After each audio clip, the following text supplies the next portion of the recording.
You know, I never had an imaginary friend as a kid, mostly because I had normal friends, but let's be honest, if I was to come up with an imaginary friend nowadays, that thing would be so messed up.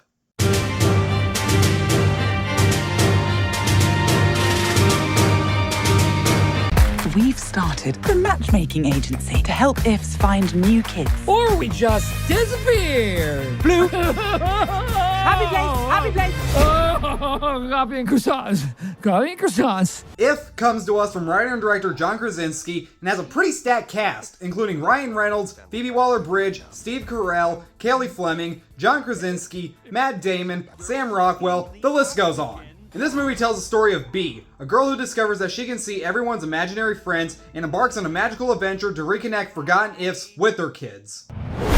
Oh, God. So before we get talking about this movie, I think we need to address the elephant in the room. So if you grew up in the early 2000s, you're probably familiar with a Cartoon Network series known as Foster's Home for Imaginary Friends, created by Craig McCracken. Well, ever since this movie If was announced, everyone has just been wondering the same question. How similar is it to Foster's Home for Imaginary Friends? Well, I'm actually kind of dumbfounded how many similarities there are. Right off the bat, the whole setup for this movie is for our two leads to find imaginary friends, new kids, with a kind of matchmaking agency where they go around trying to see if kids can see ifs or not. In Foster's, if you couldn't tell, it was a foster home where kids come and adopt imaginary friends. But the one major difference between the two of these is that in If, only our two leads can see the imaginary friends, and in Foster's, everyone can see them. Whether it be the adults, the kids, or the creators who are now adults, they're like functioning members of society and whatnot. But the biggest similarity between the two of them is that not only is there a big purple dude who's kind of naive, but also the main imaginary friend of the movie is named Blue. Now I know what you're thinking, but he's purple. His kid was colorblind. And honestly, it wasn't until I was writing this review that I realized Foster's Home for Imaginary Friends is kind of an awful idea when you think about it. Because when you think of actual foster homes, kids are dropped off there either when they're an infant or when they're in an abusive household. But Foster's Home for Imaginary Friends is just like, you know what, I'm too old for your ass, get out of here, I'm gonna drop you off with this red-haired chick and her grandma. So let's forget about talking about Foster's for a minute and get into talking about If and whether or not it's worth your time or not. Going into this movie, I was actually really looking forward to it. It has a cast of people that I really enjoy. I've always loved the concept of imaginary friends. It's directed by John Krasinski, and of course, with all the ifs being animated, it looked like a great cross between animation and live action. But then those reviews started to come out, and they weren't the worst, but they also weren't the greatest. And also, at the time recording this, none of the critics that I watch on YouTube have released the reviews yet, and that's sometimes not a good sign. But hey, I was still excited, and I of course went in open-minded. And honestly, I'm surprised critics don't like this one.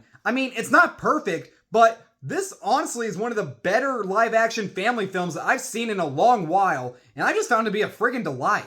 One thing that really won me over is that this movie is filled to the brim with so much freaking heart. From beginning to end, you just feel a sense of joy watching these characters, getting to know each one of the ifs and their stories, and it's honestly gotten to the point where this movie made me so happy and cozy inside, to the point where it made me feel emotions that I wasn't expecting to have. While this movie is for people of all ages, I think there's actually points where adults are going to get so much more out of it than kids, and the movie has a great lesson about just because life might throw you some curveballs, doesn't mean that you're still not a kid at heart, and that you don't have to give up on what makes you you, and what makes you happy. You really can't tell that John Krasinski put so much heart and soul into the making of this movie, and that he really wanted to make something that would appeal to everybody, no matter what age. Kids can watch the ifs and Ryan Reynolds be goofy, while adults can appreciate the movie for making them feel like a kid again. And heck, I'll be honest, I got so much joy from watching this movie that towards the end, it really started to get to me, and again, made me feel things that I was not expecting to feel. All the actors play their respective roles pretty well. Cailey Fleming was great in the lead role as Bee. At first, she seems like she's going to be a kid who thinks that she has to be mature because of a tragedy that happened and because she's not 5 anymore. But actually, she's not like that at all. She's very likable, and she can really do the emotional moments very well. Ryan Reynolds is really good, and of course brings his likable charm to the picture that makes him very enjoyable. But the standout for me for sure was Steve Carrell as Blue, because his voice really brings a lot of charm and energy to the character, and next to Bee, he really is the heart of the picture, and he's just so likable, and you really want to see him reconnect with his kid or some other kid. I thought the effects were really good. It has a great blend of the live action actors and the animated ifs, and when they have to interact with one another, it does look convincing. As for some issues, I already established how this is very similar to Foster's, and sometimes that was a little distracting how similar it was. I like Bee and she was a good lead, but you've seen her story 1,000 times before. Dead mother, moves in with grandma, and goes on a magical adventure of some sort, while other parent is also sick.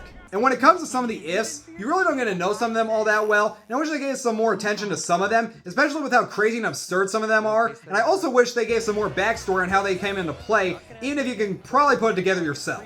But in the end, I really enjoyed If a lot, and I think it's a film that I think everyone can connect with in some way or another. I highly recommend checking this one out, especially if you just want a really delightful and heartwarming movie, and it's definitely one to take the whole family to. I had a great time with this movie, and I'm glad to say that it made me feel like a kid again. It made me feel happy. Thanks, John Krasinski. I'm gonna give If a B+. But I seriously need to know if John Krasinski has seen Foster's Home for Imaginary Friends, because it's almost uncanny how similar the two are. I mean, he does have kids, so maybe he has, maybe he hasn't. Thanks so much for watching, you guys. Subscribe to my channel, like this video, turn on the notification bell, and what did you think of If? Let me know down in the comments below, and I'll see you next time.